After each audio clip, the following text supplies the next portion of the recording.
My name is Robert Anderson. I am a 62-year-old man living in Boston, Massachusetts.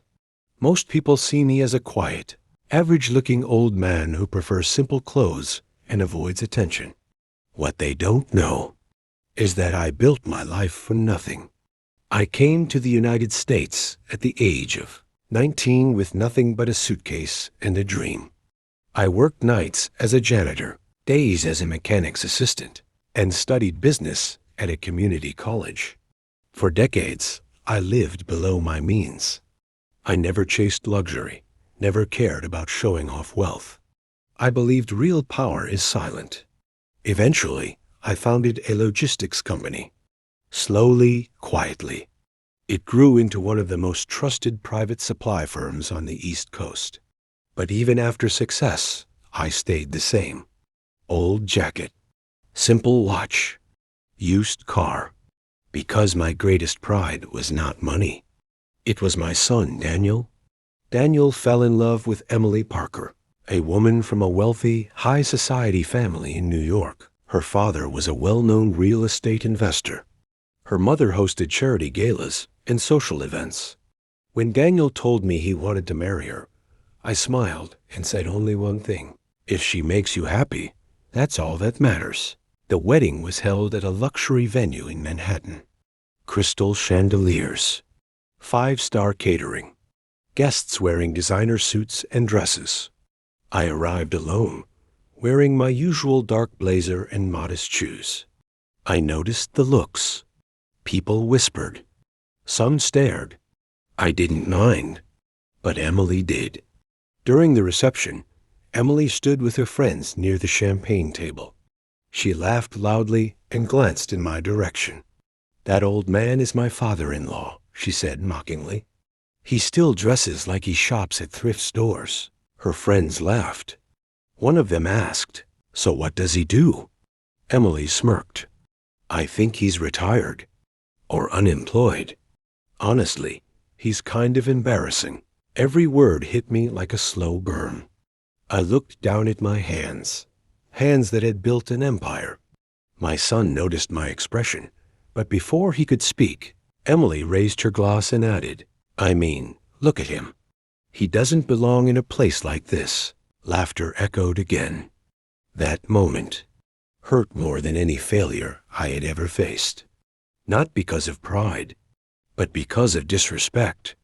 As Emily continued laughing, her father, Michael Parker, overheard the conversation. He turned toward me and stared. Long, hard, then his face changed.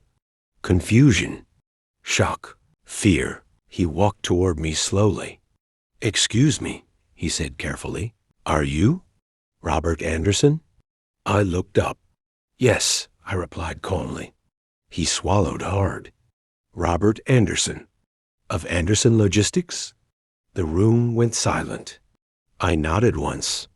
Michael Parker stepped back like he'd seen a ghost. You're the man who saved my company during the 2008 crisis." Whispers exploded across the hall. Emily froze.